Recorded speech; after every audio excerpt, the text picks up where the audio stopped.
Amici, buongiorno. Oggi siamo a Taglio di Po. Perché? Perché ogni anno, il 27 gennaio, c'è questa ricorrenza importante per la comunità tagliolese, che è appunto la processione della Madonna del Vaiolo.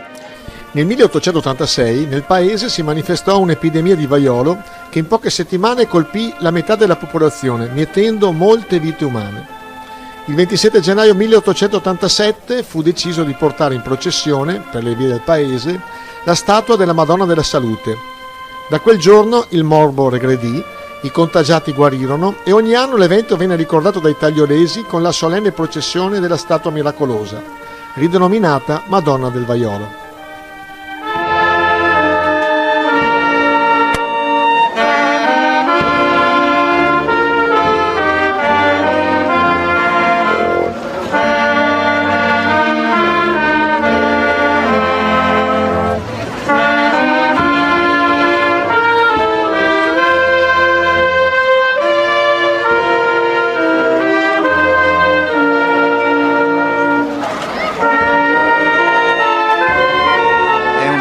Che non si deve dimenticare, solo per i nostri genitori e nonni e robe varie. Ha portato tante soddisfazioni qua nel paese di Taglio di Po, questa festa, e ogni anno è sempre impossibile, ci sono le nuove leve, i nuovi giovani, però ogni anno è sempre migliore.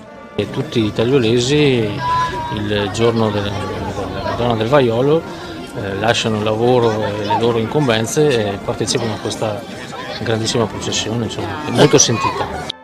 Noi siamo molto devoti alla Madonna del Vaiolo, anche perché la nostra patrona è la Madonna del Cammino, è quella che corre insieme a noi. E quindi quasi come la Madonna del Vaiolo Taglio di Po. Esatto. Questa è la 134esima processione e da 134 anni vescovo e sindaco viaggiano assieme. Quindi chiediamo al Signore, attraverso l'intercessione di Maria, che ci aiuti a camminare insieme per fare il bene del nostro territorio.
L'intercessione della Vergine Maria del Vaiolo su tutti voi, sul personale nella casa che con pazienza e bontà vi accompagna, su tutti voi che portate anche tanta pazienza, sui vostri familiari che con voi tante volte faticano e tribano con voi, la benedizione di Dio Onnipotente, Padre e Figlio e Spirito Santo. Amen. Santa Maria della Consolazione e della Salute, prega per noi. Auguri e buona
di un momento difficile vissuto da questa comunità, momento difficile dalla quale poi questa comunità, dopo aver invocato il patrocinio della Vergine Maria, è stata liberata. Forse per renderci un pochino conto, se pensiamo a quello che sta accadendo oggi in quelle città della Cina dove c'è il coronavirus, dove tutti sono spaventati, temono di essere contagiati, la paura della vita, eccetera, e forse adesso noi, ricordando un evento di 134 anni fa, non ci rendiamo conto, ma possiamo pensare, vedendo queste testimonianze, quanto hanno temuto, tremato, pianto, invocato, implorato i nostri padri, in memoria di quella grazia.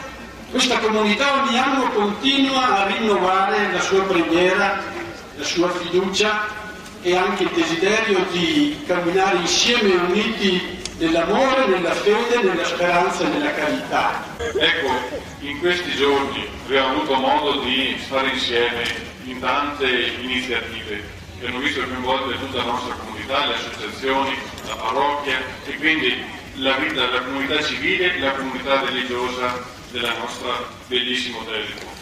E quindi questo ci deve dare la forza, insieme alla Madonna e anche a tutta la nostra forza e volontà che abbiamo, di poter andare avanti e di superare quelle che sono le nostre piccole divisioni che forse rendono più bello, più verde il nostro giardino, ma che però impoveriscono tutta la nostra comunità. Grazie di questo bel regalo che ci avete fatto e che ci siamo fatti. È stato bello pregare assieme, in tanti, con decisione, con affetto. Tanti di voi sicuramente hanno portato in questo cammino, in questo pellegrinaggio, in questa processione lungo le strade del paese tutto ciò che di buono c'era nel cuore, le cose più belle e magari anche quelle più faticose, più spiacevoli, per le quali vogliamo chiedere proprio l'intercessione di Maria perché Dio ci doni la grazia della conversione del cuore e, se possibile, anche della guarigione, sia fisica, sia spirituale e sia anche morale. Il Signore sia con voi, sia benedetto il nome del Signore ora e sempre. Il nostro aiuto è nel nome del Signore che gli ha fatto cielo e terra.